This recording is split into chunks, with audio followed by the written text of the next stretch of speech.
Bismillahirrahmanirrahim. Assalamualaikum warahmatullahi wabarakatuh.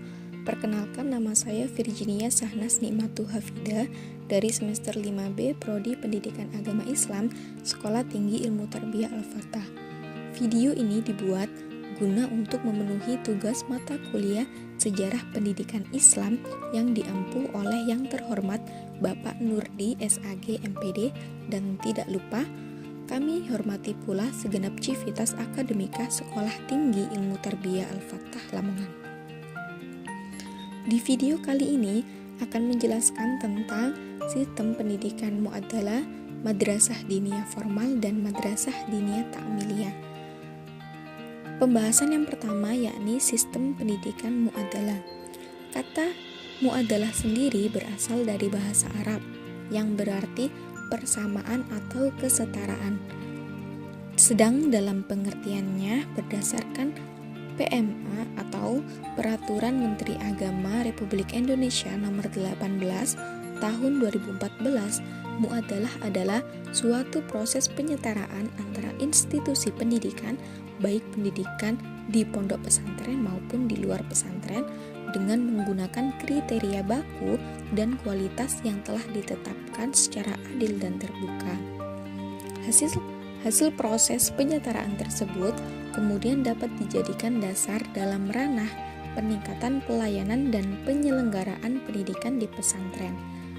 Dengan mengembangkan kurikulum sesuai kekhasan pesantren dengan berbasis kitab kuning, yakni bagi pondok pesantren Salafiyah, atau berbasis dirosah Islamiyah bagi pondok pesantren modern, dengan pola pendidikan mu'allimin secara berjenjang dan berstruktur yang dapat disetarakan dengan jenjang pendidikan dasar dan menengah di lingkungan Kementerian Agama.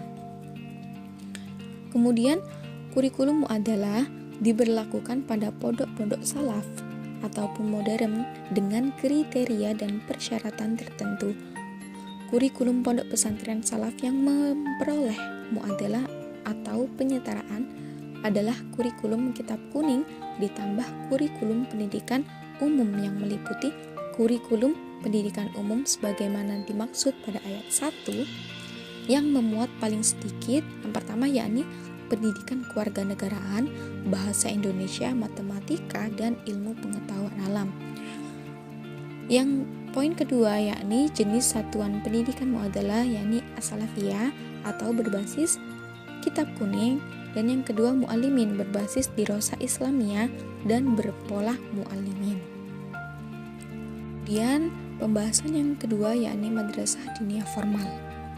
Pendidikan diniyah formal adalah lembaga pendidikan keagamaan Islam oleh dan berada di dalam pondok pesantren secara struktur dan berjenjang pada jalur pendidikan formal. Dari pengertian ini dapat dipahami bahwa pendidikan diniyah formal hanya bisa didirikan di pondok pesantren, bukan di luar pondok pesantren.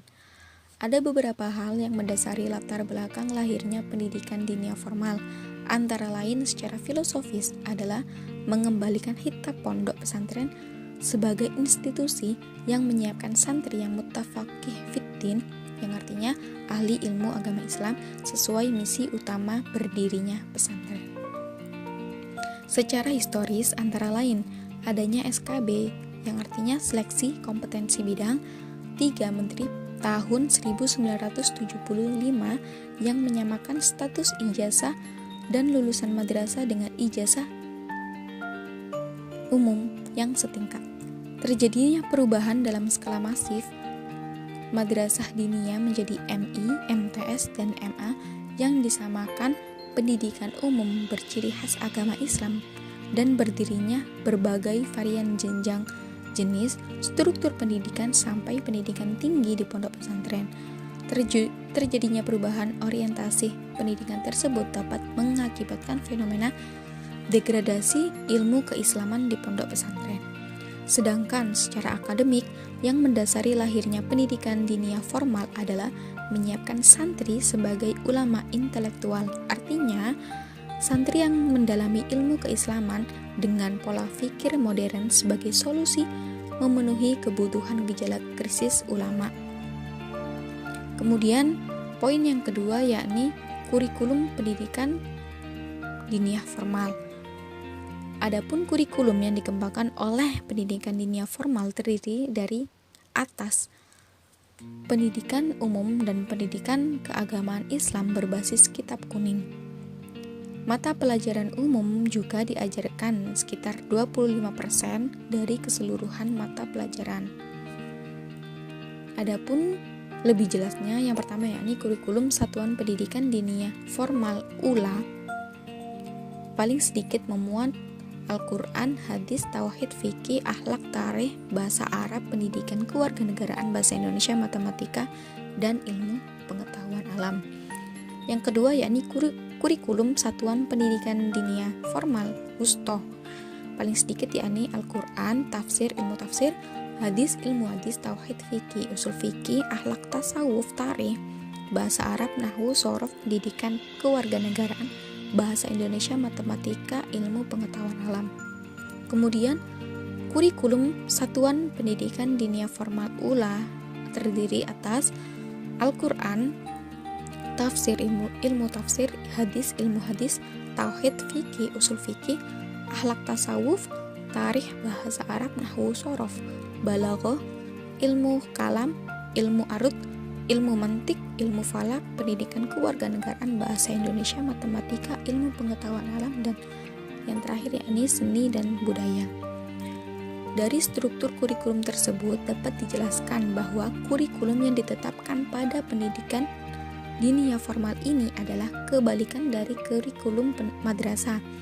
Jika madrasah porsi ilmu umumnya 75% dan ilmu agamanya 25%, maka pendidikan diniyah formal ini sebaliknya, yaitu 75% ilmu agama dan 25% ilmu umum.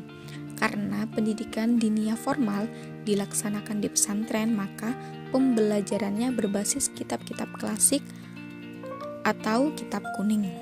Kemudian pembahasan yang ketiga yakni madrasah diniyah ta'miliyah. Madrasah diniyah ta'miliyah ialah suatu pendidikan keagamaan Islam non-formal yang menyelenggarakan pendidikan Islam sebagai pelengkap bagi siswa pendidikan umum. Madrasah diniyah sebagai lembaga pendidikan non-formal berbasis keagamaan di Indonesia yang keberadaannya sudah diakui dalam undang-undang sesuai Surat Pendidikan Dirjen nomor 3201 tahun 2013. Intervensi pemerintah pada keberadaan madrasah diniyah ta'miliyah mengambil bentuk dengan melakukan reformasi kebijakan dalam sistem pendidikan dengan memperkenalkan program studi 8 tahun.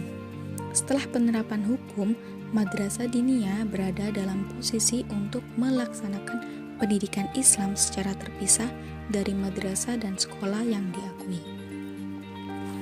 Dijelaskan dalam peraturan Menteri Agama Republik Indonesia nomor 13 tahun 2014 tentang pendidikan keagamaan Islam pada pasal ayat 10 bahwa madrasah diniyah ta'miliyah adalah lembaga pendidikan keagamaan Islam pada jalur pendidikan non-formal yang diselenggarakan secara berstruktur dan berjenjang sebagai pelengkap pelaksanaan pendidikan agama Islam pada jenjang pendidikan dasar, menengah, dan tinggi. Madrasah diniyah ta'miliyah merupakan bagian dari madrasah diniyah non-formal merujuk pada pasal 45 ayat 1 pada PMA nomor 13 tahun 2014. Pendidikan non-formal diselenggarakan dalam bentuk madrasah diniyah ta'miliyah, pendidikan Al-Quran, majelis taklim, atau pendidikan keagamaan Islam yang lain. Dalam penyelenggaraannya, madrasah diniyah ta'miliyah masih terkesan kurang mendapat perhatian khusus baik dari kalangan masyarakat maupun pemerintah. Dengan demikian, madrasah diniyah ta'miliyah memiliki beberapa permasalahan, diantaranya minimnya pendanaan, yang kedua banyaknya jumlah madrasah yang dikelola swasta. Kedua masalah ini menyebabkan munculnya banyak masalah lain seperti kurangnya tenaga pengajar, kurangnya sarana prasarana, dan fasilitas untuk kegiatan belajar. Kemudian poin yang kedua yakni madrasah diniyah ta'miliyah didefinisikan sebagai suatu pendidikan keagamaan Islam non-formal yang menyelenggarakan pendidikan Islam sebagai pelengkap bagi siswa pendidikan umum. Kurikulum diantaranya yakni untuk tingkat dasar atau diniyah ta'miliyah awaliyah dengan masa belajar selama 6 tahun. Untuk menengah atas yakni diniyah ta'miliyah wusta dengan masa belajar selama 3 tahun. Dan yang terakhir untuk menengah atas yakni diniyah ta'miliyah ulia dengan masa belajar selama 3 tahun dengan jumlah jam minimal 18 jam pelajaran dalam sepekan.